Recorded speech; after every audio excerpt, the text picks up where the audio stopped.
That gentleman is going to be okay, so we've since learned.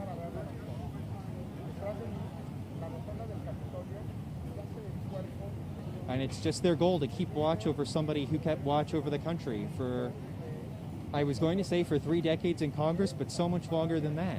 So much longer than that. Again, from the luncheonette counters in Nashville in 1955, and you hear clips of John Lewis saying how he met Rosa Parks, and that was the spark, that was the moment in the middle of the 50s that got him to where he is. So it's much as you would see in Arlington Cemetery, it's the job of the honor guard here to keep watch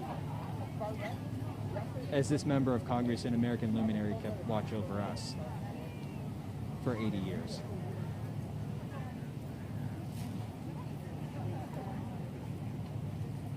So again, if anybody has any questions, feel free to send them in. I will tell you that the line that you can't see behind this camera, it does extend behind the Supreme Court. To give you a better idea of our position, we're smack dab between the U.S. Capitol and the U.S. Supreme Court, giving you this zoomed-in picture just to provide you a live look of what's happening at the Capitol if you'd like to see for yourself or are thinking about coming over here.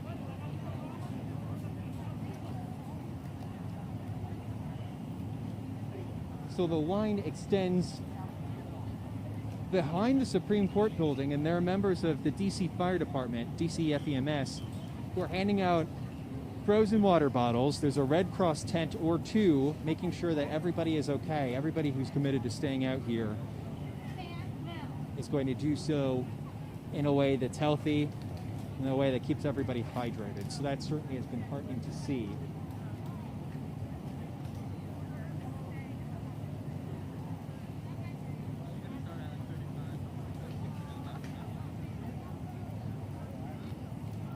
But this is what we have at the moment. We're reaching the top of the hour, and we have about three more hours of public viewing. And I'd say it seems to be certainly more people on the local level who are here, but also a sizable number of people who have said, for instance, we spoke with a gentleman we just saw kind of sitting under a tree in the shade just around 4:30. He said that he took the Greyhound right at the crack of dawn from Camden, New Jersey, just outside of Philly, and made sure that he wouldn't miss this for the world. So there have been certainly numerous people like him who have joined. A lot of our local viewers, Prince George's, Montgomery County. I saw a couple people from Fairfax who waved hello while they were standing in line. And we have another question. If we could just talk a little bit about the friendship between Lewis and Martin Luther King Jr., maybe a bit of the Selma history, that would be great. Well, I think it's so striking when you look at what happened with Selma and the debate about what to say for the I Have a Dream speech, of course spearheaded by Dr. Martin Luther King Jr. So, because John Lewis was such a seminal figure from crossing the Edmund Pettus Bridge in Selma, John Lewis was somewhat, striking new ground in terms of how to move forward the civil rights movement. And I think it's so striking that he took a page very much out of Gandhi's book to go with nonviolence as a means of capturing the moral high ground, which is something that fell directly in line with the views of Dr. Martin Luther King Jr. So for that day in Selma that's been captured in cinema, that's been captured newsreels, and that we have all seen time and time again, behind the scenes, John Lewis spoke very recently about knowing that he and some of his closest friends had to take a stand and do so without lashing out, keep the high ground. He knew that there were going to be television cameras there.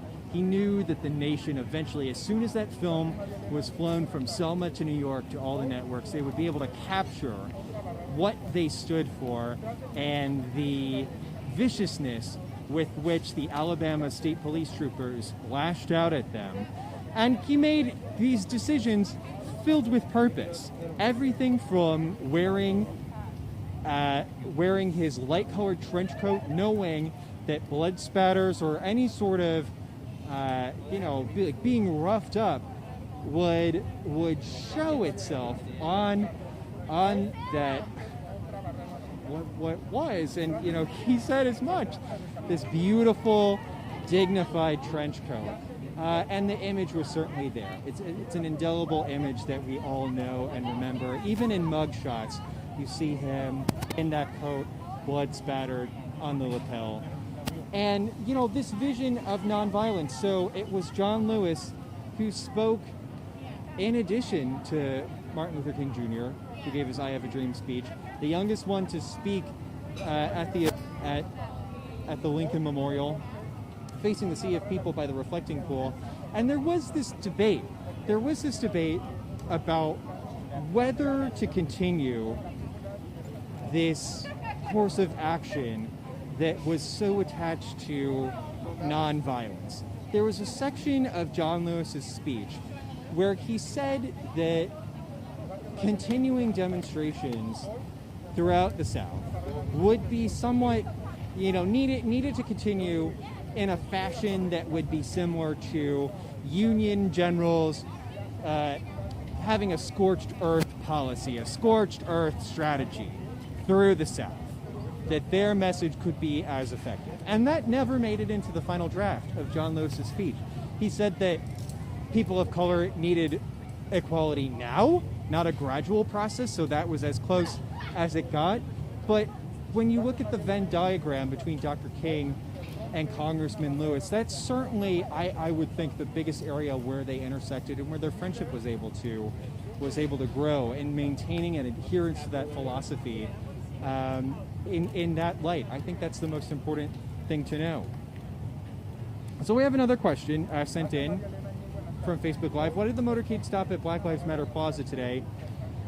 Well, one of the last things that Congressman Lewis did before he passed away was to go to Black Lives Matter Plaza with Mayor Bowser. And when you want to talk about an indelible image, you see Mayor Bowser just a few days after she decided to paint Black Lives Matter on the pavement on 16th Street, being visited by John Lewis. And John Lewis was so young when he started to take part in these protest movements. So it was as close as you could get, I would say, to a passing of the baton. I think that was certainly the intent.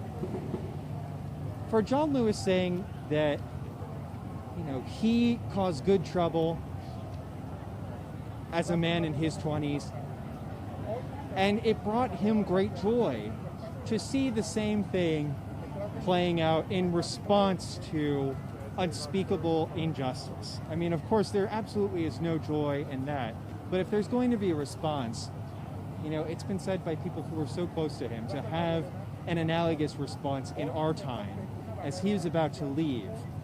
It certainly was something that he wanted to see with his own eyes in terms of being toured around the plaza, Black Lives Matter Plaza. So that's a reason why the motorcade stopped there today, to sort of mirror the photographs that were taken only a few weeks ago with Mayor Bowser and John Lewis gazing upon the plaza, what had happened with tear gas and chemical munitions deployed, and to think about the future. John Lewis told graduates, I believe it was of Morehouse College a year or two ago in a commencement speech, that he wanted people to get in the way, that his parents told him, I believe it was in the mid 40s or perhaps early 50s, not to get in the way, not to be a problem, that things were as they always were going to be, and to not get in the way. And he told people through life, and certainly at this commencement address, the opposite, to get in the way.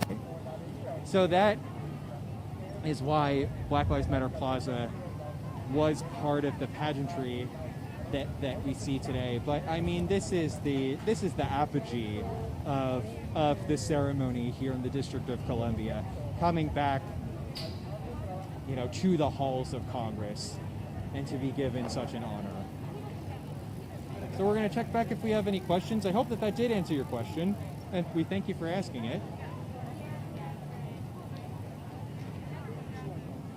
I'm going to talk to Laura, who is our web producer. Laura, back on web, if you have any questions, feel free to submit them my way. Laura's keeping track of all the questions you're sending and then sending them to my phone.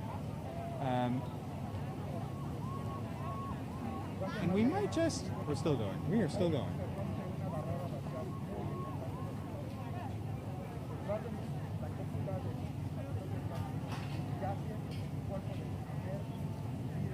I'm just going to talk to our photojournalist extraordinaire behind the camera. Can we zoom out to see part of this line that's directly in the foreground?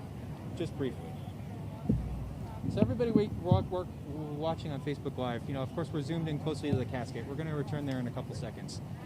But just to give you an idea of what we're seeing.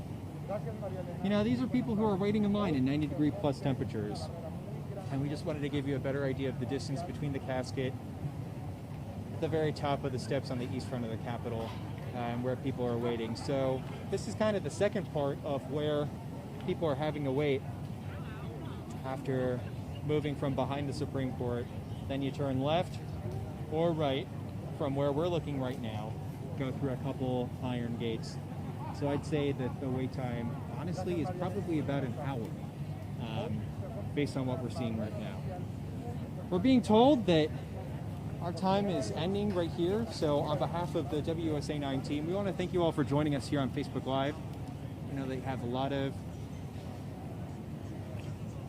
sources that certainly you can turn to for coverage on this historic day, and we want to thank you for inviting us into your Facebook feeds for a little bit.